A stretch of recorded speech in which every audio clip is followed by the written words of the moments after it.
हात वर करा. किती जणांना कीर्तन बंद करू वाटेल हात वर करा. आता शिता सुरू झाले.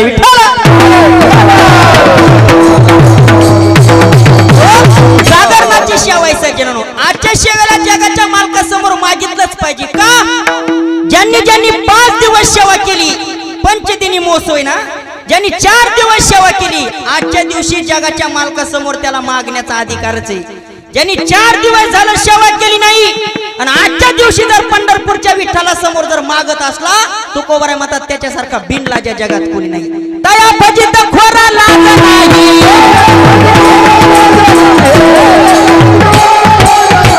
न करिता सेवा मागतो हुशारा.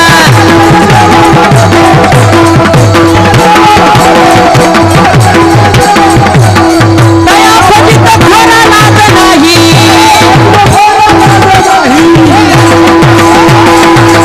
तुकोबरा म्हणतात न करिता सेवा मागतो मुशारा. तया भजित खोरा लाज नाही.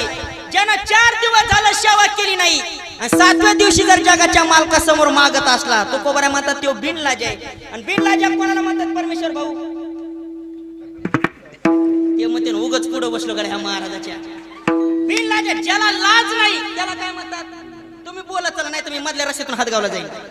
बोला चला. ज्याला लाज नाही त्याला काय म्हणतात? बिनलाजा. मग तुकोबरा म्हणतात 4 दिवस झालं गावात सप्ताह चालू होता, फाट्यावर सप्ताह चालू होता. मग 4 दिवस सेवा केली नाही आणि 5व्या दिवशी जर जगाच्या मालकासमोर मागत असला तुकोबरा म्हणतात त्याच्यासारखा बिनलाजा कोणी नाही. मग 4 दिवस सेवा करायची. कोणती सेवा? भक्ती नावाची सेवा करायची. जगाच्या मालकाचं 4 दिवस भजन करायचं आणि आजच्या दिवशी जगाला मागायचं विठ्ठला. कारण या जगामध्ये भजनासारखं श्रेष्ठ काहीच नाही. कुणाला पण भजन करता येतं, कुठं सुद्धा करता येतं. कुठं बी म्हणजे कामामध्ये काम, कामामध्ये काम.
जोरात टाळी वाजते जरा, जोरात टाळी.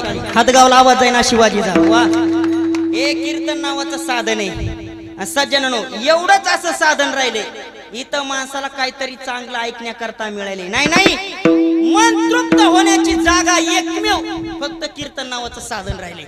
नाहीतर जिथं पाहता तिथं किरकिरी झाली.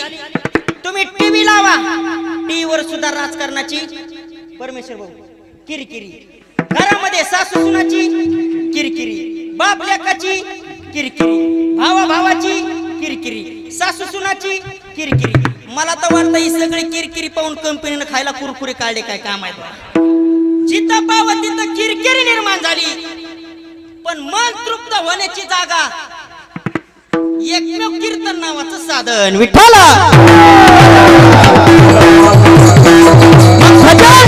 माणसाला कोण्याही अवस्थेत करता येतं. कधी बाया म्हणतात महाराज आमच्या मागे शेतातलं काम आहे. शेतातलं काम करता करता सुद्धा जगाच्या मालकाचं भजन करता येतं. कामामध्ये काम. माणसं म्हणतात महाराज आमच्याकडे बैल आहेत, आम्ही शेतकरी माणसं आहेत, पेरणी करावं लागते. पेरणी करताना सुद्धा भगवंताचं भजन करता येतं. कसं? एक हात गुतला बैलाच्या कासरा धरण्यात, एक हात गुतला कोरडा धरण्यामध्ये, पाय गुतले चालण्यामध्ये. पण तुकाराम महाराज म्हणले तोंड रिकाम आहे ना तोंड, मग या तोंडानं भगवंताचं नाव घेता येतं. कसं? कामामध्ये काम. काही मना राम राम. भजन करता करता सुद्धा जगाचा मालक घरी आणता येतो. आणि आणला एक जणीनं गंगाखेड निवासी कोण? संत श्रेष्ठ जनाबाई महाराज. हृदय बंदी खाना केला आत विठ्ठल कोंडीला, धरीला पंढरीचा चोर गळा बांधून या दोर. हो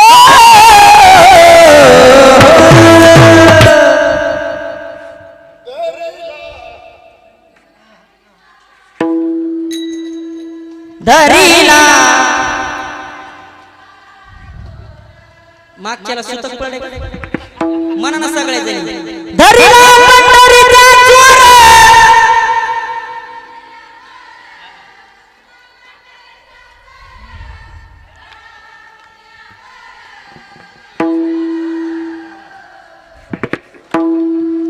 धरीला धरीला असं पाठ सगळं. आता असं करा, राहिलेलं एक तास कीर्तन तुम्ही करा, मी जातो घरी. सगळ्याला पाठ आहे. कशा करता म्हणून घेतलं? भजन करता करता सुद्धा जगाच्या मालकाला घरी आणता येतं. काय माणसं म्हणतील महाराज तारुणपण आहे, म्हातारपणात भजन करीन मी म्हातारपणात. पण नामदेव महाराज म्हणले सावधान, ग्रास गिळे सत्ता हाती नाही. भोजन करण्याकरता बसलेला मनुष्य मोळड्याला घास तोंडामध्ये जाईल की नाही याची सुद्धा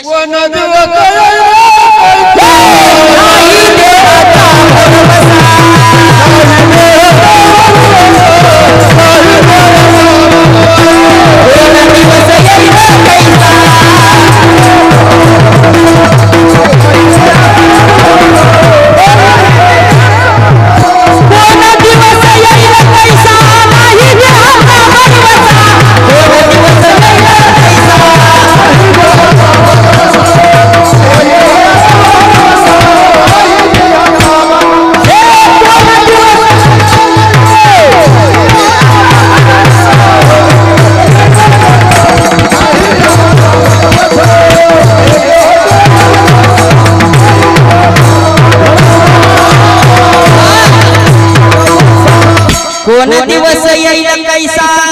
सावधान म्हणले नामदेव महाराज, सावधान राजा. कोणता दिवस कसा येईल सांगता येत नाही. रात्री पाहिलेला माणूस सकाळी बघायला भेटना आणि सकाळी पाहिलेला मनुष्य संध्याकाळी बघायला भेटना. आणि ग्रास गिळे सत्ता हाती नाही. तुम्हाला वाटतं मी म्हातारपणामध्ये भजन करेल, तुम्हाला वाटतं मी म्हातारपणामध्ये दान धर्म करेल, पण म्हातारपणामध्ये करू वाटतं पण हातामध्ये काही राहत नाही. म्हातारपणात तुमची कशी अवस्था होईल एकदा नामदेव महाराजाचा गाचा उचलून बघा, मग तुम्हाला कळेल. आयुष्य भरली यासाठी, आयुष्य भरली यासाठी, आयुष्य भरली यासाठी, आयुष्य भरली यासाठी. तुझ्या हाती येईल काठी, तुझ्या हाती येईल काठी. मग गावेला भाकर रोटी, मग गावेला भाकर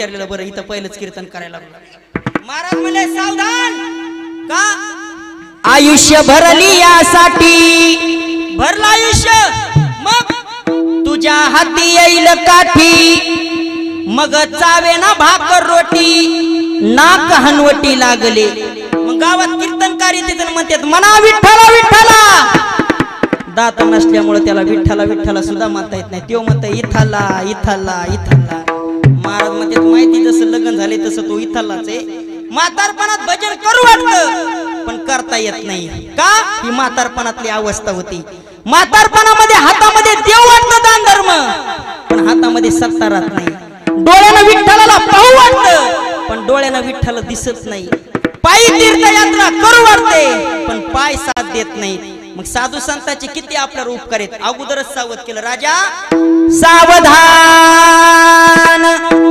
म्हातारपण यायच्या अगोदर नामदेव महाराजांनी सावध केलं आणि वयाच्या 22व्या वर्षी ब्राह्मण देवतांनी आपल्याला सावध केलं आता सावध सावधान समय कसं आहे परमेश्वर केलं का नाही सावध वयाच्या 22व्या वर्षी त्या टायमाला झालं का कुणी सावध अजिबात नाही लग्नातले मंगलाष्टक हे टाइमपास म्हणून ऐकत जाऊ नका लग्नामध्ये मंगलाष्टक किती असतात 5 का 7 इकडे किती असतात वस्तीवर 5 घेतात का 7 5 किंवा 7 हे जे लग्नातले मंगलाष्टक असतात का हे टाइमपास म्हणून ऐकू नका हे सावधानतेचे इशारे असतात सावधानतेचे इशारे पहिला शब्द टाकतात ब्राह्मण देवता सावधान मग आपण समजून चालायचं पुढे काहीतरी धोका आहे ब्राह्मण देवतांनी सावधान शब्द टाकला लग्नामध्ये सावधान आणि हा सावधान शब्द एका महात्म्याच्या कानावर पडला परमेश्वर भाऊ आणि त्या महात्म्याने तो शब्द ऐकला आणि भर लग्न मंडपातून पळून गेले अजून बी आले नाही त्याचं नाव काय ते मग ते तूच सांग काय नाव त्यांचं समर्थ रामदास स्वामी कळालं त्यांना सावधान शब्दाचा अर्थ मग साधू संतांचे किती उपकार आहेत अगोदरच आपल्याला सावध केलं राजा जव हे सकळ सिद्ध आहे जव हे सकळ सिद्ध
तोपर्यंत दान धर्म देऊन टाका स्वतःच्या अकाउंटवर पुण्य कमवा पुण्य माणूस मेल्याच्या नंतर पैसा सोबत जात नाही पण उभ्या आयुष्यात तुम्ही किती पाप केलं किती पुण्य केलं याचा हिशोब केला जातो या सप्ताह करता ज्यांनी ज्यांनी 5 दिवसामध्ये अन्नदान दिलं त्या मंडळी करता एकदा जोरात टाळी वाजवा खूप मोठं पुण्य केलं त्या मंडळीनं कारण स्वतःच्या नावावर थोडं तरी पुण्य जमा झालं त्यांच्या कारण दानामध्ये सगळ्यात श्रेष्ठ दान सांगितलं अन्नदान ज्यांनी ज्यांनी सप्ताहामध्ये अन्नदान दिलं एक जण म्हणे महाराज माच्यानी होत नव्हतं हो दुसऱ्याच्या शेतामध्ये मी काम करणारा माणूस आहे 200-400 रुपये रोज कमवतो पण होईल तेवढं म्हणलं आश्रमामध्ये माझ्याकडून थोडंसं दान धर्म जावं मी केला दान धर्म नाश्त्याची का होईना पंगत दिली मग माझ्या पदरात काय पडन नामदेव महाराज म्हणले राजा घाबरू नकोस दानामध्ये सगळ्यात श्रेष्ठ दान सांगितलं अन्नदान ज्यांनी ज्यांनी अन्नदान दिलं नामदेव महाराज म्हणतात त्याला दीर्घ आयुष्य प्राप्त झाल्याशिवाय राहणार नाही अन्नदाने दृढायुषी एक जण म्हणे मी सप्त्यामध्ये पाणी दान दिलं पाणी दान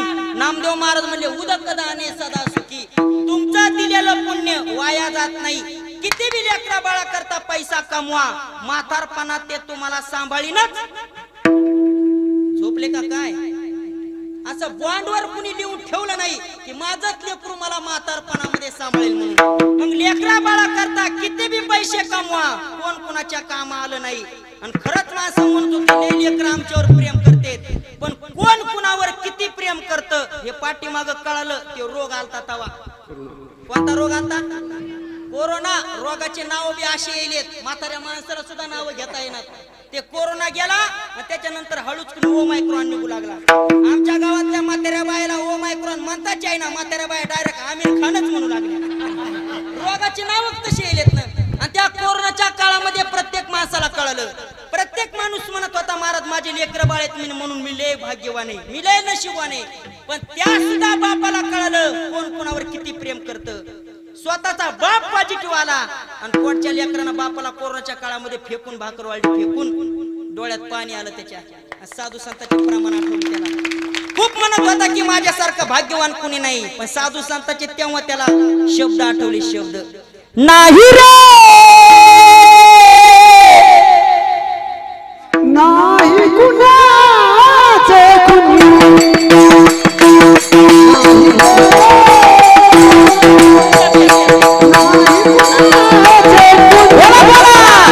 नाही रे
आठवले.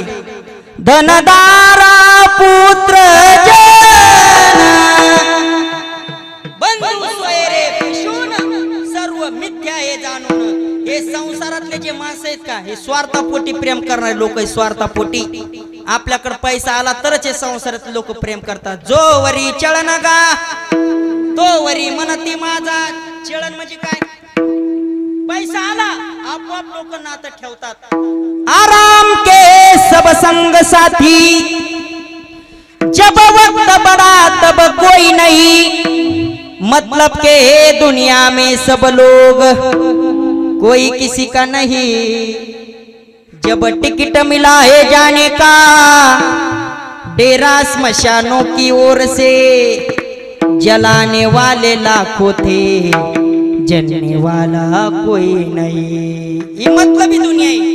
पैसा जर तुमच्याकडे आला तरच ओळख देणार हे माणसं आहेत. साथी नहीं कोई सब पैसे के भाई.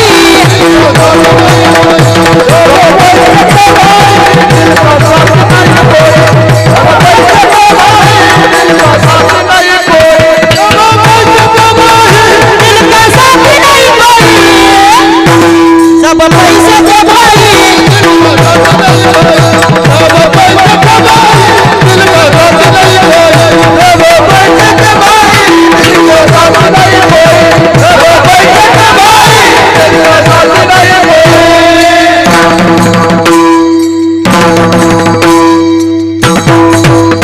धनवंता लागी सर्व मान्यता है जगी. जब तक अपने पल्लों में पैसा है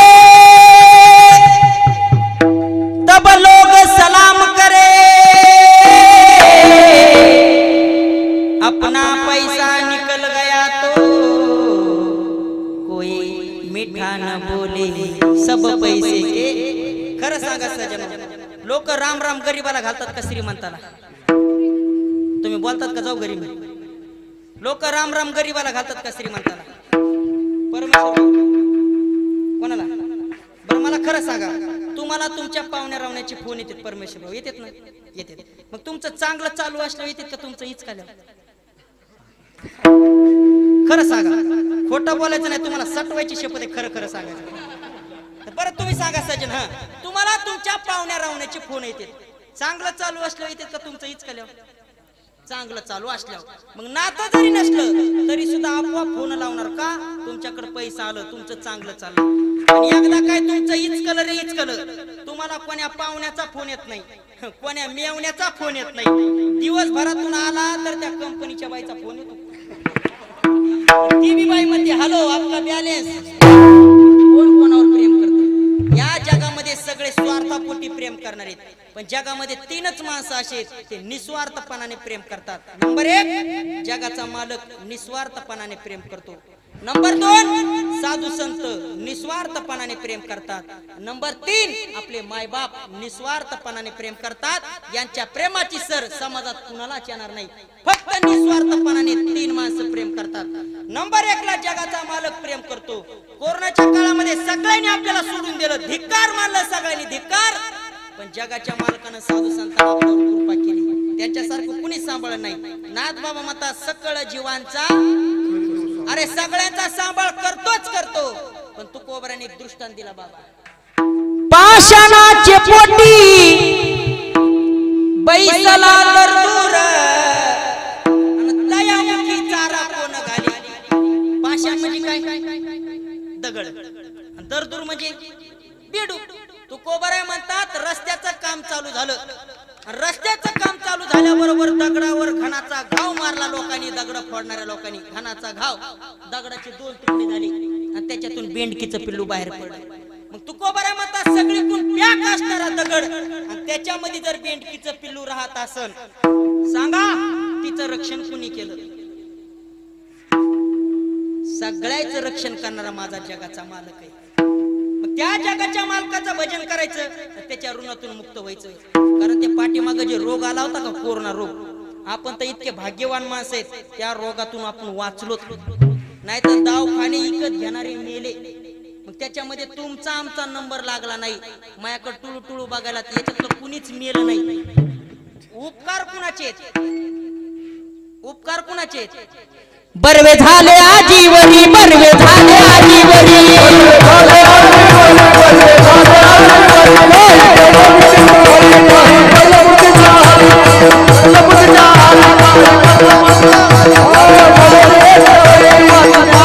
आलो एक वरी वाचून आलो, उरलं त्या हरी समर्पणा.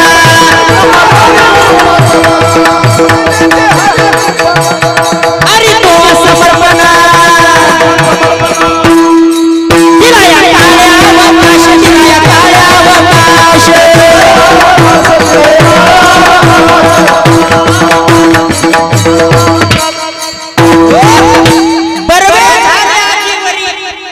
नाही पडिलो कोरोनाच्या हारी, वाचून आलो येतवरी, उरले त्या हरी तुम्हा समर्पण.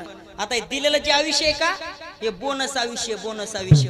उरलेल्या आयुष्यामध्ये जगाच्या मालकाचं भजन करायचं आणि त्याचा देह त्याला समर्पण करायचा. कारण भजनासारखं श्रेष्ठ पुण्य कोणतंच नाही सजनो. पैसा किती बी कमवा, सोबत कुणी नेला नाही. भजन नावाची गोष्ट प्रत्येकाला त्याच्यातून मुक्त करू शकते, म्हणून शुद्ध पुण्य सांगितलं भजन. या हरिनामाच्या बँकेमध्ये राम नाम धन करा जमा. हे हरिनामासी जमा, शेवटी येईल तुमच्या कामा. शेवटी येईल तुमच्या कामा. शेवटी येईल तुमच्या कामा. पैसा किती बी कमवा, सोबत कुणाच्या आला नाही. रावणाचे घर सोन्याचे होते का घरात सोनं होतं? तुम्ही बोला बरं, नाही तुमच्या पाया पडतो आता. रावणाचे घर सोन्याचे होते का घरात सोनं होतं?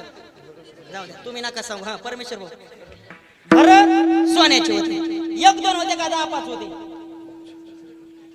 हा मस्त उत्तर देते, त्याला गाडी टाकून न्यावं लागते गाडी. आता लंका सोन्याची होती. कुणाची?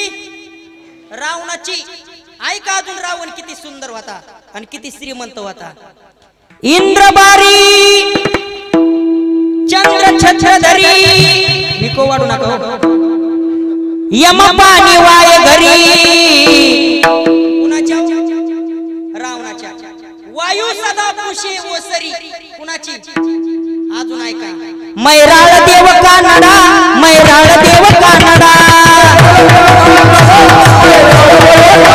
करी राक्षसांच्या दारा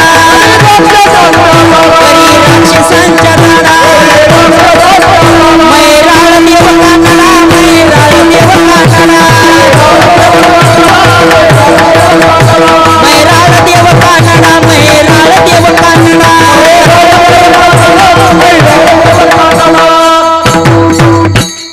मैराळ देव म्हणजे कोण जीजी झोपल्या काय मैराळ देव म्हणजे कोणता देव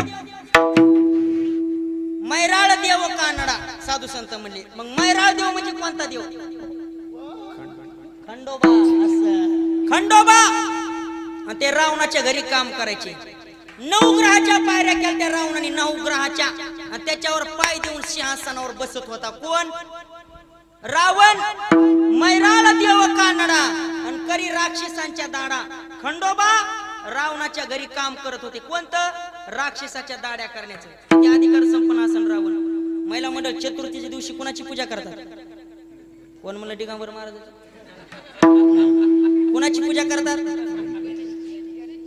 गणपती बाप्पाची आणि ते गणपती बाप्पा रावणाच्या घरी कामाला होते कोणतं काम करायचे गाढोवळी गजानन आणि सटवी करी बाळांत पण कुणाच्या घरचं सटवी सटवी कोण सटवी घरात लेकरू जन्माला आल्याच्या नंतर पाचीच्या दिवशी दिवा लावतात घरात लावतात का नाही इकडे लावतात कशामुळे लावतात पाचीच्या दिवशी घरात सटवी येत असते येते का नाही कशाला येते कापसाचे पैसे न्यायला आपल्या लेकराच्या कपाळावर भाग्यरेषा लिहिण्याचा दिला अधिकार आहे तिचं नाव सटवी म्हणजे प्रारब्ध लिहिण्याचा अधिकार दिला तिचं नाव सटवी गणपती बाप्पा कोणताही कार्याचा जर आरंभ असला तर अगोदर गणपती देवाची पूजा करावी लागायची पण ते गणपती बाप्पा रावणाच्या घरी काम करायचे श्रीमंतीच्या बाबतीमध्ये तुकोबारांनी कोण्या श्रीमंताचं वर्णन केलं नाही पण रावणाचं वर्णन केलं कोटी घरे जेथे काशा आणि तांब्याची शुद्ध कांचनाची सप्तकोटी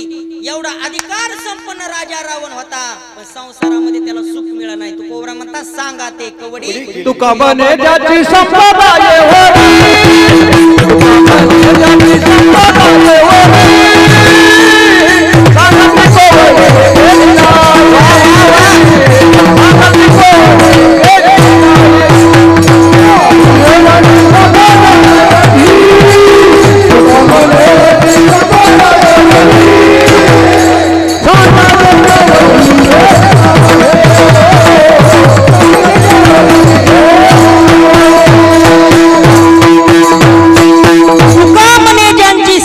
एवढी केवढी आतापर्यंत जितकं वर्णन केलं इतकी श्रीमंती होती रावणाकड पण रावणाकड संस्कृती नव्हती श्रीमंतीच्या पाठीमागे संस्कृती टिकून ठेवा तुमच्याकडे किती पैसा याला किंमत नाही पैशाच्या पाठीमागे तुम्ही किती धर्म संस्कृती टिकून ठेवतात याला किंमत आहे नाही तर आज लोकांनी कोटीचे बंगले बांधले कोटीचे बंगले या महाराष्ट्राची एक खूप मोठी शोकांतिका आहे लोकांना कोटीचे बंगले बांधले पण कोटीच्या बंगल्यामध्ये देवाचं देवघर नाही ही खूप मोठी महाराष्ट्राची शोकांतिका आहे विठ्ठल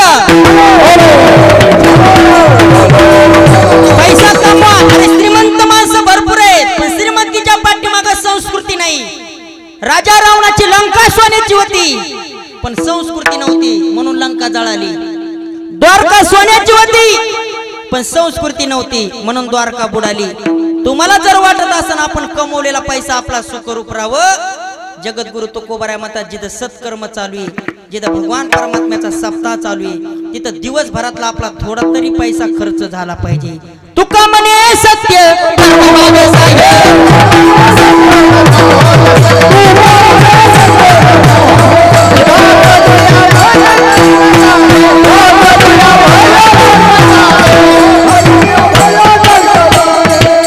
नाहीतर माणसं जगामध्ये भरपूर श्रीमंत आहे सज्जन श्रीमंत माणसाकडे गेले लोक जगद्गुरु तुकोबारायचा दाखला आहे गावात त्याच्यासारखा श्रीमंत माणूस कुणी नाही पण भगवान परमात्म्याचं नामस्मरण दान धर्म त्याच्या जीवनात घडत नाही श्रीमंती भरपूर आहे पण श्रीमंतीच्या पाठीमागं जर दान धर्म शब्द जर कानावर ऐकला तर तुकोबराय म्हणतात त्याच्यासारखा श्रीमंत कोणी नाही. पण सप्त्याची पट्टी द्यायचं म्हणलं, सप्त्यामध्ये दान धर्म करायचं म्हणलं तर तुकोबराय म्हणतात लखवा फुटल्यासारखा हात चळचळ कापत.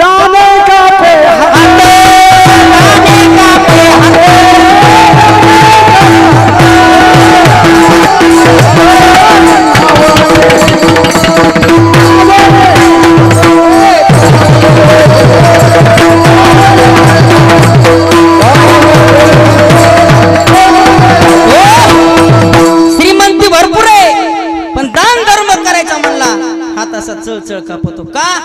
माणसाच्या नशिबामध्ये सुद्धा लागतं सजन.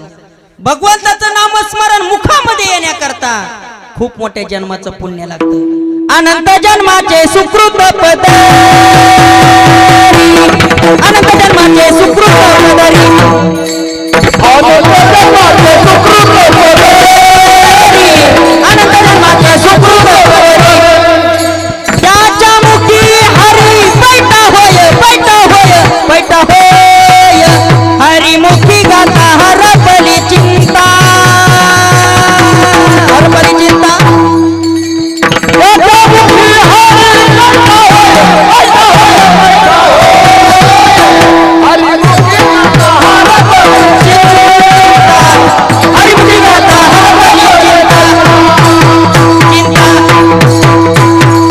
बहुता सुकृताची जोडी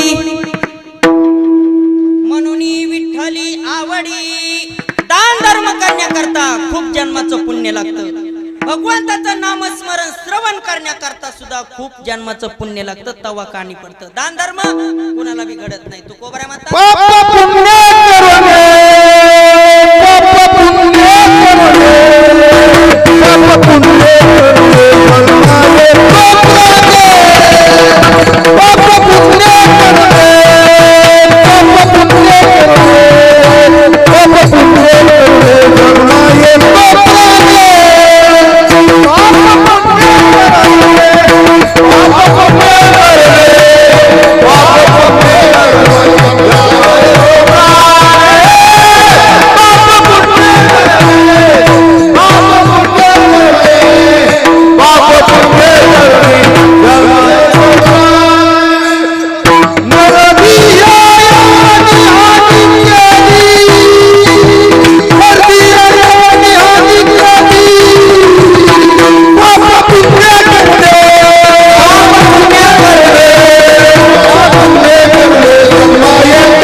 जन्मा येतो प्राणी. महाराज म्हणतात पाप आणि पुण्य जर समान झालं मनुष्याचा जन्म आहे. मग मिळाला सुंदर मनुष्य जन्म.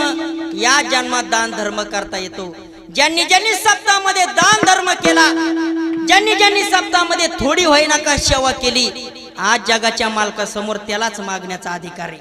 वास्तविक पाहता सगळ्या संतांचं चरित्र वाचून बघा. सगळ्या संतांना देवाला मागणी मागितली. शांती ब्रह्म एकनाथ महाराज, जगद्गुरु तुकोबराय आणि मागणी हा विषय अर्थात संदर्भ लागत नाही. कारण सगळ्या संतांची परंपरा आहे. काय?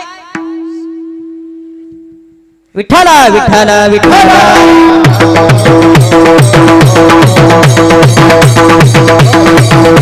सगळ्या संतांचं चरित्र वाचून बघा. सगळ्या संतांच्या घरातली परंपरा आहे. जरी देव मागा म्हणत असल पण काहीच मागायचं नाही. ही साधू संतांच्या घरातली परंपरा आहे. काही मागणे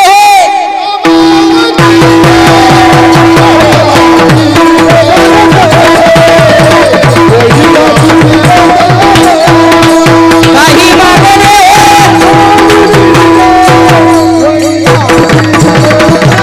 जाणत से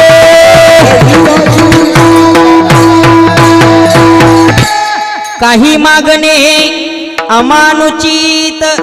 जर अनुचित जर काही गोष्टी असत्या मग या जगामध्ये काहीतरी उचित असलं पाहिजे ना. मग जे अनुचित आहे ते कधी जगाच्या मालकाला मागायचं नाही. जे आपल्यासाठी उचित आहे ते जगाच्या मालकासमोर मागायचं. करोनी उचित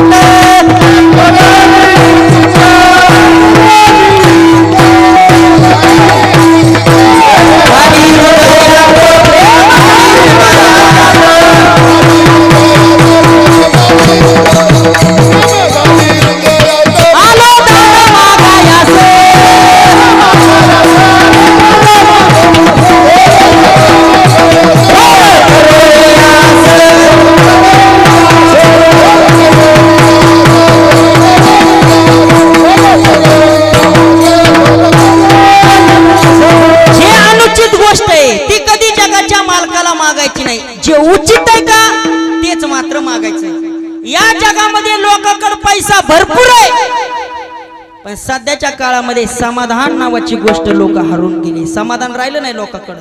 आज पैसा लोकांनी घरामध्ये कोटीनं पैसा आहे लोकांकडे, कोटीनं, पण समाधान लोकांकडे राहिलं नाही।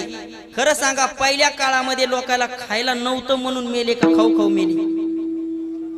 खायला नव्हतं म्हणून लोक मेले, आणि आता सध्याच्या काळात खाऊ खाऊ लोक मारलेत, खाऊ खाऊ लोक मारलेत। खरं सांगा, आता वयस्कर आमचे दादा, हे आमचे पटक्यावले बाबा, काय नाव तुमचं? ऐकू येत आहे ना? काय नाव आहे दादा तुमचं? भानदास महाराज। वा, खरं सांगा दादा, ज्या वेळेस तुम्ही माझ्या एवढे होते, वाजू नका, माझ्या एवढे ज्या वेळेस तुम्ही होते त्यावेळेस तुम्हाला अंगावर घालण्याकरता कपडे किती होते? एक ड्रेस, बरोबर आहे। आणि त्याच्यामध्ये जरी 4-5 भाऊ असले आणि एखाद्याला जर लग्नाला जायचं असलं, तेच शर्ट घालायचं, संध्याकाळी धुवून टाकायचं आणि दुसऱ्या दिवशी दुसऱ्या भावानं घालायचं। ही परिस्थिती होती का नाही? बोला सज्जन, होती का नाही? हीच परिस्थिती होती। एकच ड्रेस होता प्रत्येक माणसाला, पण खरं सांगा सज्जनांनो, त्या टायमाला तुम्हाला सुख किती होतं? त्या टायमाला सुख भरपूर होतं, सुख भरपूर। आता सध्याच्या काळात तुम्हाला कपडे किती आहेत? हो गज महाराज, परमेश्वर, कपडे किती आहेत? कपाट भरून आहेत, पण आता समाधान आहे का? आहे का समाधान नावाची गोष्ट? इकत घ्यावं का काय समाधान अशी गोष्ट पडली। परवा दिवशी नांदेडला कीर्तनाला गेलो आणि त्या मावशीनं कीर्तन झाल्यावर मला चहा प्यायला नेलं आणि तिच्या बैठकीत चहा प्याण्याकरता बसलो। मला मेळ लागाना, मी तिच्या बैठकीत बसलो का साड्याच्या दुकानात बसलो। इतक्या त्या बाईला साड्या, ती मला म्हणती, महाराज काय बघायला? म्हणलं, मावशी इतक्या मोठ्या साड्या कुणाच्या? ती बाई म्हणली, महाराज हे तर काहीच नाही, अजून तुम्हाला कपाटातल्या दाखवतो। बाई कपाट उघडायला गेली, कपाटल्या साड्या तिच्या अंगावर पडल्या। मेली बाई माझ्याकडे काय बघतात? मेली, जागेवर मेली, इतके कपडे।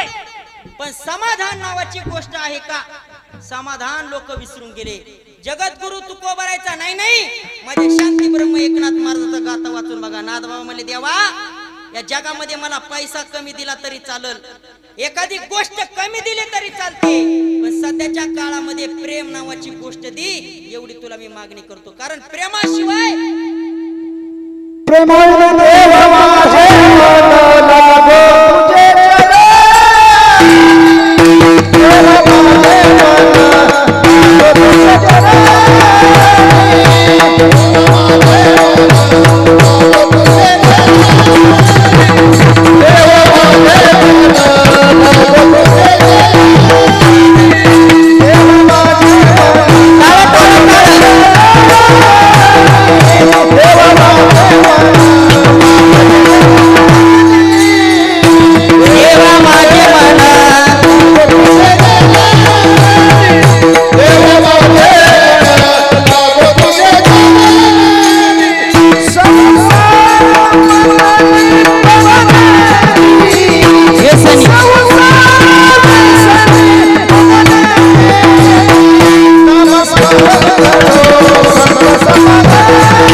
गोष्ट दुर्लभ आहे। मन प्रेम सुख देई, प्रेम सुख देई, प्रेमाविना नाही समाधान देवा।